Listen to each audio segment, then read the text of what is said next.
वेग, विश्वास आणि सत्याची ताकद. MB न्यूज, आपली बातमी, आपलं सत्य. बोला ना सर. त्या पडेगावमध्ये जी अहिल्यादेवींच्या पुतळ्यासंदर्भात कारवाई सुरू आहे, गावामध्ये पुतळे किती आहेत? त्या गावामध्ये 2 आहेत. 2 पुतळे, दोन्हींची लीगल परमिशन आहे? लिगल आता ग्रामपंचायतला विचारलं होतं मी. 2 यांची अहिल्यादेवीत आता नवीन आशात बसवला होता मार्च मध्ये, तर त्याची परवानगी नव्हती. आणि दुसरा याचे पण शिवाजी महाराज पुतळ्याचं पण विचारले त्याला, तर रेकॉर्डला ते पण दिसलं नाही त्यांना.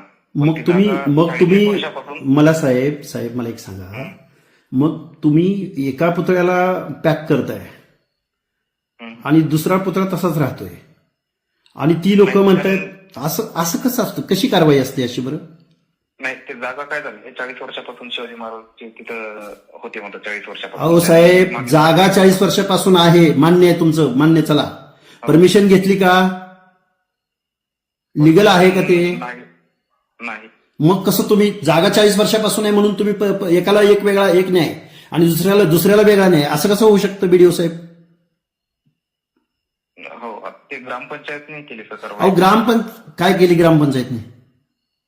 म्हणजे काल परवा ते हे घेतली, ग्रामपंचायतने कारवाई केली. तुमचं नाव घेतायत सगळे, PI पासून सगळे, आणि तुम्ही काय सांगताय ग्रामपंचायतनं कारवाई केली म्हणून?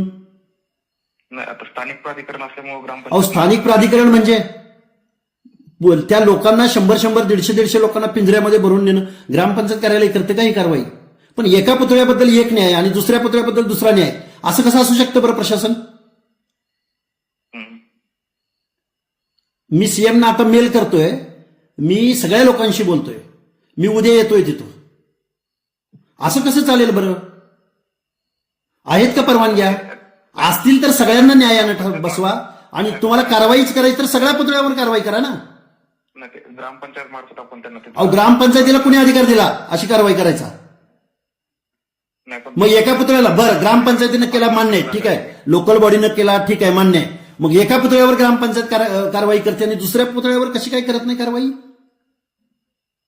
आणि त्याला परत PI BDO तुम्ही सगळेजण प्रशासन साथ देता, त्यांना भीती घालता का लोकांच्या मनामध्ये? 100 पोलीस घेऊन जाऊन तिथं रात्री अपरात्री बायका माणसांना तिथनं उचलताय तुम्ही? हे कसं काय असू शकतं सांगा ना BDO साहेब? नाही सर, ते काय केलं, आपण त्यांना जागा पण दिली पुतळ्याला. अहो, जागा देणं त्याच्याबद्दल आमचा वाद नाही.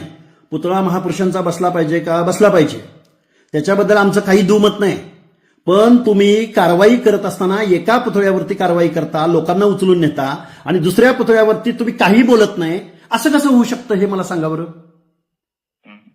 काय झालं, त्यांना जागा पण दिली आणि अहो, ते जर तर मला नका सांगू. मला एक सांगा, परमिशन आहे का? परमिशन आहेत का कुठल्या पुतळ्याला? नाही.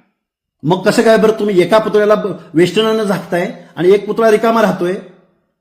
हे कसं काय कायद्याला काय असं वेगळं वागा असं सांगितलं का कायद्यानं? त्या ग्रामपंचायतीला तसे अधिकार दिलेत का?